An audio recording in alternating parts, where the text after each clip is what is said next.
Hello everyone. तो आज के इस वीडियो में हम लोग बात कर लेते हैं important properties of alpha raise.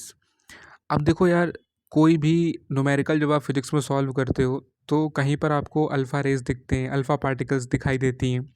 तो आपको उनके बारे में जानना बहुत ज़रूरी हो जाता है कि अल्फ़ा रेज क्या होती हैं, कितना चार्ज होता है, कितना मास होता है, और भी जो इसकी इम्पॉर्टेंट प्रॉपर्टीज़ हैं वो। ठीक है, तो चलिए शुरू करते हैं। तो नंबर वन प्रॉपर्टी क्या है कि an alpha particle carries double the positive charge of proton which is equal to the charge on helium nucleus.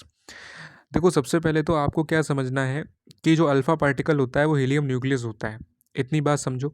दूसरी चीज़, जो अल्फा पार्टिकल पर चार्ज होता है वो प्रोटॉन का डबल चार्ज होता है। ठीक है, टू पॉजिटिव चार्ज होता है अल्फा पार्टिकल पर, मतलब ये एक चार्ज स्पीशी है। ठीक है, इसके बाद बात करते हैं सेकेंड पॉइंट पर। तो mass of an alpha particle is रफली 4 times that of a hydrogen atom that is equal to the mass of the helium nucleus. दूसरा पॉइंट क्या है कि जो अल्फा पार्टिकल का मास है वो 4 times है हाइड्रोजन एटम के। ठीक है, जो कि हीलियम न्यूक्लियस के मास के ही इक्वल है।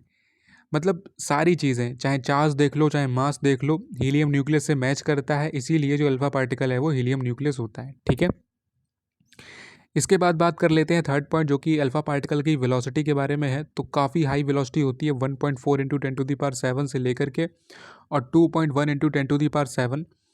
अब इस लिमिट के बीच में कितनी वेलोसिटी होगी वो डिपेंड करता है कि कौन सा सोर्स इसको एमिट कर रहा है। ठीक है, अलग अलग रेडियो एक्टिव एलिमेंट्स, उनके न्यूक्लियाई से अल्फा पार्टिकल्स निकलते हैं, अल्फा रेज निकलती हैं। तो किस रेडियो एक्टिव एलिमेंट ने अपने न्यूक्लियाई से अल्फा पार्टिकल एमिट किया, ये चीज़ उस पर डिपेंड करेगी। ठीक है, फोर्थ पॉइंट है because of large mass the penetrating power of alpha particles is very small. अब देखो, पेनिट्रेटिंग का मतलब होता है भेदना, आर पार जाना। कोई भी चीज़ है, जैसे मान लो कोई मेटल सरफेस है, या मान लो लेड है, या मान लो आपकी ह्यूमन बॉडी ही है। ठीक है, तो इसके आर पार जाना मतलब कौन सी रे इसके आर पार जा सकती है, तो वो गामा रे होती है। इवन बीटा रे से बीटा बर्न्स हो सकते हैं, बीटा रे भी कभी कभी ऐसा हो सकता है कि आपकी बॉडी की स्किन को पास कर जाए। बट अल्फ़ा रेज जो है इनकी पेनिट्रेटिंग पावर काफ़ी कम होती है as we compared that beta rays and gamma rays. ठीक है, बीटा और गामा रेज की पेनिट्रेटिंग पावर काफ़ी ज़्यादा होती है। ठीक है, तो पेनिट्रेटिंग पावर का मतलब क्या है? भेदना, आर पार जाना। तो इनकी पेनिट्रेटिंग पावर कम क्यों होती है? इसका रीज़न है कि इनका मास बहुत ज़्यादा होता है। ठीक है, और कितनी कम होती है? तो अल्फ़ा पार्टिकल की पेनिट्रेटिंग पावर बीटा पार्टिकल से 1/100 टाइम्स कम होती है। ठीक है, फॉर एग्जाम्पल जैसे मान लो अगर बीटा रेस की पेनिट्रेटिंग पावर 100 है तो अल्फ़ा रेस की 1 होगी, इतना डिफरेंस होता है। और गामा रेस से अगर कंपेयर करें अल्फ़ा रेस की पेनिट्रेटिंग पावर को, तो 1/10,000 टाइम्स कम होती है। तो आप देख पा रहे होगे भाई कि गामा रेस कितनी ज़्यादा हाई पेनिट्रेटिंग पावर वाला होता है। अगला वीडियो बीटा रे और गामा रे के ऊपर ही होगा, उसमें बीटा रे और गामा रेस के बारे में डिटेल में जानेंगे। उसके बाद फिफ्थ पॉइंट की बात कर लेते हैं। Alpha rays can be easily stopped by an aluminium sheet only 0.02 mm thick. अगर आपको देखो अल्फा रेस को स्टॉप करना है, ठीक है, तो आप 0.02 mm एल्युमिनियम शीट जो है उससे भी आप इसको स्टॉप कर सकते हो, इतनी थिकनेस से स्टॉप हो जाएगा। सिक्स्थ पॉइंट है because of large mass and large velocity alpha particles have large ionising power. Each alpha particle produces thousands of ions before being absorbed. अब देखो ये चीज़ बहुत इंपॉर्टेंट है। इस चीज़ में क्या है कि अल्फ़ा पार्टिकल की काफ़ी हाई आयनाइजिंग पावर होती है। अब ये आयनाइजिंग पावर का मतलब क्या है कि जैसे मान लो अल्फ़ा रेज किसी भी मेटल सरफेस से टकराई, स्ट्राइक करी, तो उसके इलेक्ट्रॉन्स को ये आयनाइज कर देती हैं, उसके इलेक्ट्रॉन्स को निकाल लेती हैं। जैसे कि कोई भी स्पीशीज़ है हमारे पास, अगर हम उसका इलेक्ट्रॉन निकाल दें तो वो एक आयन बन जाएगा, और अगर हम उसको इलेक्ट्रॉन दे दें तब भी वो एक आयन बन जाएगा। अगर एक उसका इलेक्ट्रॉन निकाल लोगे तो वो एनायन कहलाता है, अगर उसे एक इलेक्ट्रॉन दे दोगे तो वो कैटायन कहलाता है। दोनों ही केसेस में इलेक्ट्रॉन देना और इलेक्ट्रॉन लेना किसी भी स्पीशी का आयन में बनना तय है। ठीक है, तो अल्फ़ा रेस की काफ़ी ज़्यादा हाई आयनाइजिंग पावर होती है, इसलिए हमारी बॉडी के लिए बहुत खतरनाक भी होते हैं। अब तुम कहोगे कि ये तो हमारी बॉडी को पूरी तरह से भेद नहीं पाते, मतलब आर पार नहीं जा पाते, पेनिट्रेटिंग पावर काफ़ी लो होती है, फिर भी ये हमारी बॉडी के लिए खतरनाक क्यों है?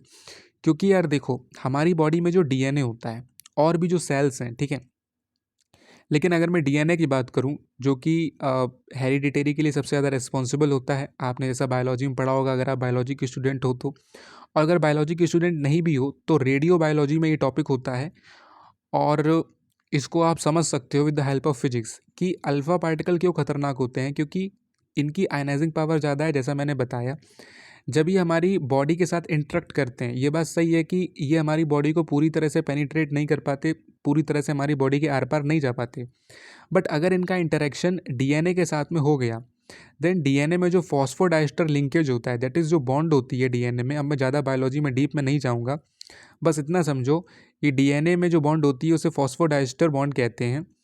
और वो क्या करते हैं, ये अल्फ़ा पार्टिकल उस बॉन्ड को आयनाइज कर देते हैं, कहने का मतलब उस बॉन्ड को तोड़ देते हैं, उसके इलेक्ट्रॉन्स निकाल लेते हैं। ठीक है, इलेक्ट्रॉन निकालना भी एक तरह का आयनाइजेशन है। तो उसको जब ये आयनाइज कर देते हैं तो क्या होता है, वो बॉन्ड टूटने लगती है, एंड अगर वो बॉन्ड टूट गई तो वो जो है एक कैंसर का रूप ले लेती है, जिससे कि आपको ट्यूमर्स या फिर कैंसर देखने को आपकी बॉडी में मिल सकते हैं। तो अल्फ़ा रेज इसलिए ख़तरनाक नहीं है कि उनकी हाई पेनिट्रेटिंग पावर है, बल्कि वो इसलिए ख़तरनाक है कि ये जो उनकी आयनाइजेशन पावर है वो बहुत ज़्यादा है। ये आयनाइज बहुत जल्दी कर देती हैं। ठीक है, बॉन्ड तोड़ने में बहुत महारत हासिल होती है इनको। ठीक है, इसलिए ये खतरनाक होती हैं। तो ये एक इनका एप्लीकेशन था कि ये खतरनाक क्यों है। इवन जो एक्सरेज वगैरह होती हैं वो भी खतरनाक होती हैं। अब आप कहोगे एक्सरेज से तो हमारी बॉडी में जो फ्रैक्चर होता है उसको हम लोग देखते हैं, ये बात ठीक है, बट प्रॉब्लम क्या है कि अगर आप ज़्यादा एक्सरेज का यूज़ करते हो तो वो भी आपकी बॉडी के लिए खतरनाक है, बिकॉज उनकी भी आयनाइजिंग पावर होती है। हालांकि उनकी आयनाइजिंग पावर अल्फा रेज से कम होती है, सबसे ज़्यादा पावर अल्फा रेज की होती है आयनाइजिंग पावर, लेकिन एक्सरेज की भी एक कंसिडरेबल अमाउंट में आयनाइजिंग पावर होती है, and if you use it many times then it is very harmful for your body and causes cancer also. ठीक है, बात करते हैं सेवन्थ पॉइंट की। The range of alpha particles in air depends upon the radioactive source producing it at normal pressure in air. The range of alpha particle varies from 3 to 8 centimetre.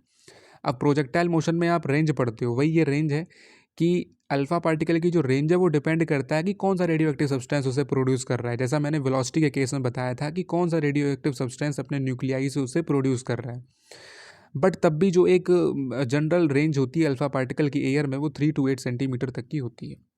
उसके बाद eighth point की बात कर लेते हैं। Alpha particles produce fluorescence in certain substances like barium, platinocyanide and zinc sulphide. अब देखो, ये कुछ ऐसे सब्सटेंसेज हैं जो कि अल्फा पार्टिकल को डिटेक्ट करने के काम में आते हैं। अगर इनके ऊपर आप अल्फा रे हिट करोगे तो ये फ्लोरोसिन यानी चमक प्रोड्यूस करेंगे। ठीक है, उससे आप ये जज कर सकते हो कि हाँ, यहाँ पे अल्फा पार्टिकल का प्रेजेंस है। ठीक है, नाइन्थ पॉइंट की बात करते हैं। Alpha particles are deflected by electric and magnetic fields. Electric and magnetic fields में अल्फा पार्टिकल्स डिफ्लेक्ट हो जाते हैं, ये भी बात ठीक है। Alpha particles affect photographic plate slightly. अब देखो, अल्फा पार्टिकल्स जो हैं वो फोटोग्राफिक प्लेट को स्लाइटली अफेक्ट करते हैं। अब ये फोटोग्राफिक प्लेट क्या है, ये एक तरह की ऐसी प्लेट है जो कि हमें मदद करती है alpha rays, beta rays, gamma rays और एक्स रेज को डिटेक्ट करने के लिए। ये हेनरी बैक्यूरेल नामक एक फिजिसिस्ट ने डिस्कवर की थी। और अल्फा रेज इसको स्लाइटली इफेक्ट इसलिए करते हैं क्योंकि अल्फा रेज की जो पेनिट्रेटिंग पावर होती है वो काफ़ी कम होती है, बट जब हम बीटा रेज और गामा रेज पढ़ेंगे तब हम आपको बताएंगे कि वो किस तरह से फोटोग्राफिक प्लेट को अफेक्ट करते हैं।